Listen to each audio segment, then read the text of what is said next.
श्री राम कथा मंचन समिति लाजपत नगर मुरादाबाद के तत्वाधान में लाजपत नगर के विशाल रंगमंच श्री धाम वृंदावन से पधारे स्वामी नंदकिशोर शर्मा के कुशल निर्देशन में श्री ब्रजधाम रामकृष्ण लीला संस्थान के कलाकारों द्वारा नवीन प्रसंग एवं आकर्षण दृश्यों एवं सुमधुर संगीत के साथ साथ मन को मोह लेने वाली लीला की प्रस्तुति की गई। आज लीला में अयोध्या नरेश राजा दशरथ का दरबार लगा है।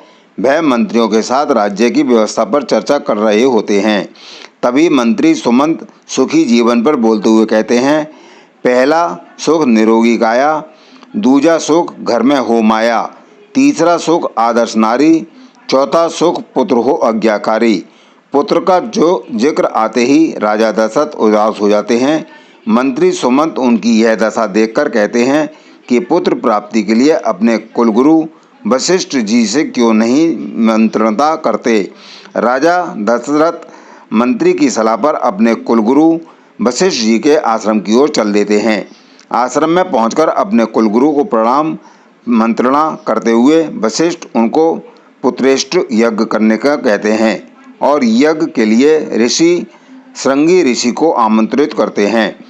यज्ञ के कुछ समय बाद राजा दशरथ के यहाँ 4 पुत्र जन्म लेते हैं। कौशल्या के राम, कैकेयी, भारत, सुमित्रा के लक्ष्मण और शत्रुघ्न जन्म लेते हैं। जब यह समाचार राजा दशरथ के पास पहुँचता है तो वह राज्य में खुशियाँ मनाने के आदेश देते हैं और चारों ओर दीप प्रज्वलित कर मिठाइयाँ बांटकर खुशियाँ मनाई जाती हैं। राजा दशरथ के वह 4 लल्ला अवधपुरी बाजे बधाइयाँ। अयोध्या नरेश राजा दशरथ का दरबार लगा होता है। तभी वहाँ ऋषि विश्वामित्र का आगमन होता है और वहाँ राजा दशरथ से कहते हैं कि राक्षसों ने बहुत परेशान कर रखा है, यह हमें यज्ञ करने नहीं देते और हम यज्ञ की रक्षा के लिए राम और लक्ष्मण को अपने साथ ले जाना चाहते हैं। इस प्रकार राम और लक्ष्मण यज्ञ की रक्षा के लिए ऋषि विश्वामित्र के साथ वन को चल देते हैं। लीला में ताड़कावध, सुबाहुवध और मारीच को बिना फल का बाण मारकर 7 योजन दूर फेंक देते हैं। रामलीला की व्यवस्था में महेश चंद्र अग्रवाल, विनोद बाबू सक्सेना, मुकुल बंसल, श्याम कृष्ण रस्तोगी, राम कुमार गुप्ता, अतुल अग्रवाल, विपिन अग्रवाल, विवेक शर्मा, राजीव अग्रवाल, शरद अग्रवाल ने सक्रिय सहयोग किया।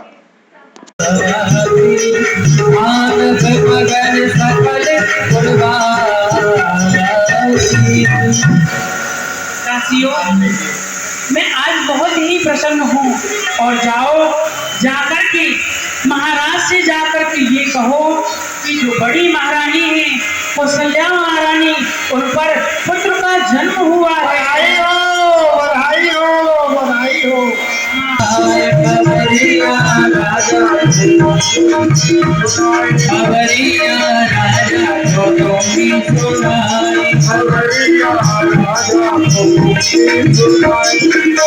राजी कौशल्या रे लाला जायो, राजी कौशल्या रे लाला जायो, अरे राजी कौशल्या रे लाला जायो, राजी कौशल्या रे लाला जायो। हाँ शोभा कही बनाए खबरिया राजा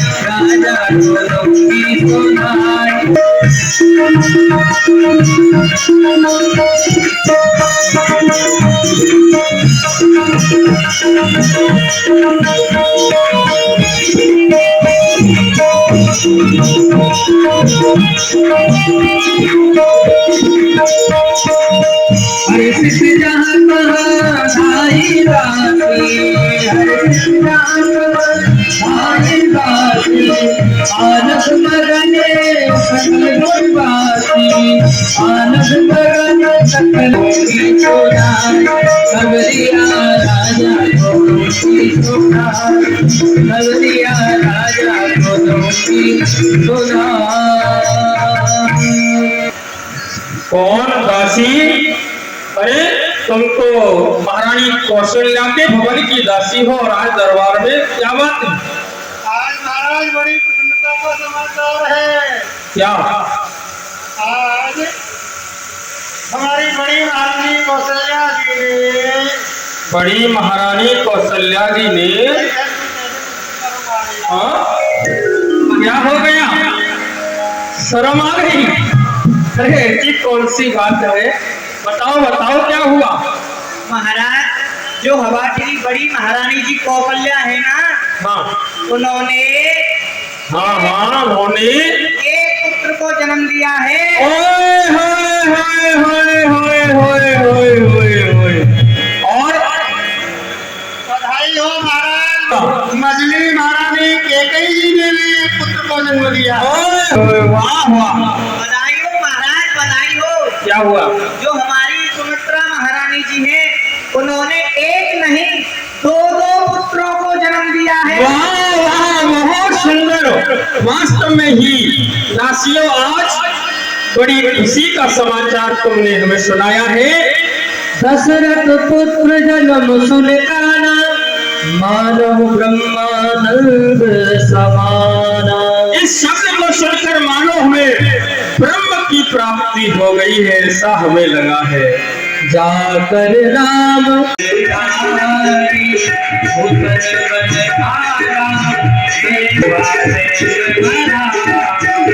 कह दोई कर जोरी कुछ गोरी, मेरे करो अदरता आया दुर्गाना तेरा बाका तेरे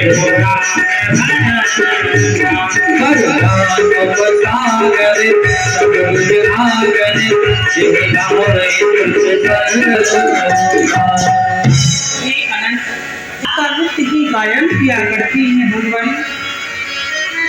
ब्रह्मांड ने आया निर्मित माया, रोम रोम प्रति वेद कहे, हम बोले तो बाकी यह उपहारी सुनत धीर बसी मेरे नर है, सुनत धीर बसी मेरे नर है। प्रभु, आपके प्रत्येक रोम में अनेकों अनेका ब्रह्मांड निवास किया करते हैं। और भगवान, जब इस बात को ये नगर प्रवासी सुनेंगे तो धीर पुरुष वालों की बुद्धि भी स्थिर नहीं होगी। और भगवान, आप ही बताओ, मेरा इस नगर में उपहास होगा भगवान। इसलिए मैं आपसे हाथ जोड़ करके यही निवेदन करना चाहती हूँ भगवान कि आप इस रूप को छोड़ करके बाल स्वरूप की दर्शन कराओ और बाल लीला करो भगवान। मैं यही चाहती हूँ। तुम्हारा ये राजन, जो आपने अपने मन में विचार रखा है वह अवश्य ही पूर्ण होगा। ये हम बाट दे हो न बजाई, जता जोग दे भाग बनाई। ये हमें ले जाओ राजन, बस इसी में कल्याण है। पुत्र होंगे 4, ये हमारा वरदान। हे राजन, आप इस हवि को ले जाइए और अपनी तीनों रानियों में बांट देना। आप पर 1 नहीं 2 नहीं 3 नहीं 4 पुत्रों का जन्म होगा। बोले अग्निदेव भगवान की समग्र समय पावक सकल समय समझा। जो महाराज के हृदय में मनोरथ था, जो जिज्ञासा थी, वो इनकी पूर्ण हो चुकी है। अग्निदेव भगवान प्रसन्न हुए, उन्होंने ये हवि का प्रसाद दिया है। प्रसन्न रहो, प्रसन्न रहो। महाराज, मैं आज ये क्या देख रही हूँ? पहले कभी आप महलों में आया करती थी तो आपको मैंने पहले कभी इतना प्रसन्न नहीं देखा है, किंतु आज आप प्रसन्न हो। क्या बात है, मुझे भी तो सुनाओ। महारानी, आपको मालूम है कि हमारे पास कोई पुत्र नहीं था, हम बड़े दुखी रहते थे। आज पूज्य गुरुदेव के पास गए और गुरुदेव ने हमें पुत्र होने का आशीर्वाद दिया और हमसे पुत्रेष्टि यज्ञ कराई।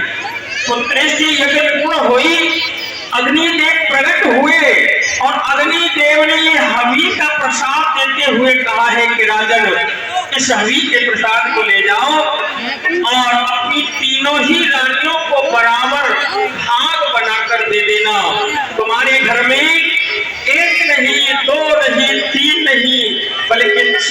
पुत्रों का जन्म होगा। तो ये इनका प्रसाद है, ये तुम तीनों बहन बराबर भाग बनाकर ले लेना, इससे हमारे यहाँ पुत्रों की प्राप्ति है। भगवान ने प्रकट होकर के ये हमें दी है और इसके द्वारा हम पर पुत्र होंगे, चाहे आपको भी दे दूंगी। अर्घ भाग